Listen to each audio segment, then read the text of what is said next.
అంతర్జాతీయ ఉద్రిక్తతల నేపథ్యంలో పెట్రోల్ కొరత ఏర్పడుతుందనే వదంతులతో బంకుల దగ్గర జనం క్యూలు కట్టేస్తున్నారు.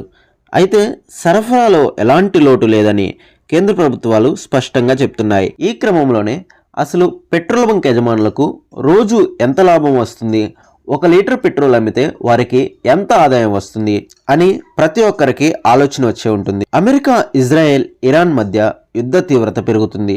దీంతో ఇంధన కొరత సమస్యలు ఏర్పడతాయని సోషల్ మీడియాలో విపరీతంగా వైరల్ అవుతున్నాయి.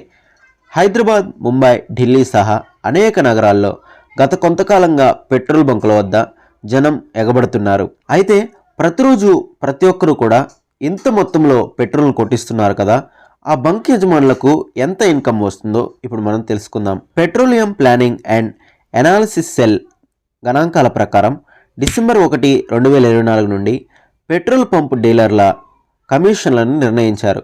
దాని ప్రకారం 1 లీటర్ పెట్రోల్పై బేస్ కమిషన్ ₹3.14 ఉంది. లీటర్ డీజిల్పై ₹2.33 ఉంది. ఈ బేస్ కమిషన్తో పాటు ఉత్పత్తి ధరలో కొంత శాతం అదనంగా డీలర్లకు అందుతుంది. దాదాపు 8 ఏళ్ల విరామం తర్వాత అక్టోబర్ 24లో Indian oil, Bharat petroleum, Hindustan petroleum సంస్థలు ఈ కమిషన్ను గణనీయంగా పెంచాయి. విశేషం ఏంటంటే ఈ పెంపు భారం వినియోగదారులపై పడకుండా చమురు సంస్థలే భరించాయి. పెట్రోల్ పంప్ యజమాని సంపాదన కేవలం లీటర్లపై వచ్చే కమిషన్ మీదే ఆధారపడదు. ఆ బంకు ఉన్న ప్రాంతం, అమ్మకాలపై కూడా ఆధారపడి ఉంటుంది.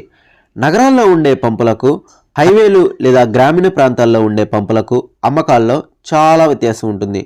సాధారణంగా ఒక పెట్రోల్ పంప్ తన ఇంధన అమ్మకాల ద్వారా రోజుకు 15,000 నుండి 60,000 రూపాయల వరకు కమిషన్ పొందే అవకాశం ఉంది.